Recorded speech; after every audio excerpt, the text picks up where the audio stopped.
स्वामी समर्थ. जय महाकाली. आपण आपल्या देवघरामध्ये कवड्यांचे पूजन, कासवाचे पूजन म्हणजे कवड्या आणि कासव, कुबेर यंत्र, माता अन्नपूर्णा, त्याचप्रमाणे आपण देवघरामध्ये जो कलश मांडतो ते सर्व आपण एका ताटामध्ये, प्लेटमध्ये ठेवतो आणि त्या प्लेटमध्ये आपण नक्कीच तांदूळ, अखंड अक्षता ठेवत असतो.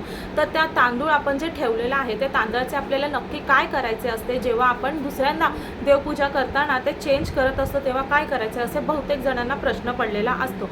तर आपल्याला हे तांदूळ जे आहे आपण कांच्या खाली ठेवलेलं आहे प्लेटमध्ये, ते पौर्णिमेला, दर पौर्णिमेला आपल्याला चेंज करायचे आहे.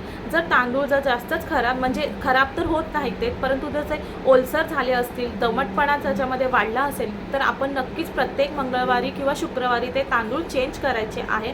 आणि ते तांदूळ आहे आपण सर्व एकत्र करायचं आहे. आणि आपलं जे साठवणीचं धान्य आहे, म्हणजे आपल्या किचनमध्ये, स्वयंपाकगृहामध्ये आपण जे डबे ठेवतो तांदळाचे, त्या तांदळाच्या डब्यामध्ये आपल्याला ते तांदूळ घालायचं आहे आणि त्यातील थोडेसे तांदूळ आपल्याला पक्ष्यांना खाऊ घालायचं आहे. अशा प्रकारे आपल्याला आपण त्या देवतेंच्या खाली, आपण ज्या यंत्रांच्या खाली तांदूळ ठेवतो त्याचे आपल्याला अशा प्रकारे नंतर यूज करायचा आहे. कारण त्या तांदळावरती आपण जी सेवा केलेली आहे, आपण नित्यनेवाने देवपूजा करत असतो आणि ती सेवा त्या तांदळावरती होत राहते आणि ते तांदूळ अभिमंत्रित झालेले असते. आणि ते अभिमंत्रित झालेले तांदूळ आपण आपल्या घराच्या साठवणीमध्ये ठेवलं तर आपल्या घरामध्ये कधीही धनधान्याला कमतरता येत नाही, कधीही तुटवडा आपल्याला जाणवत नाही.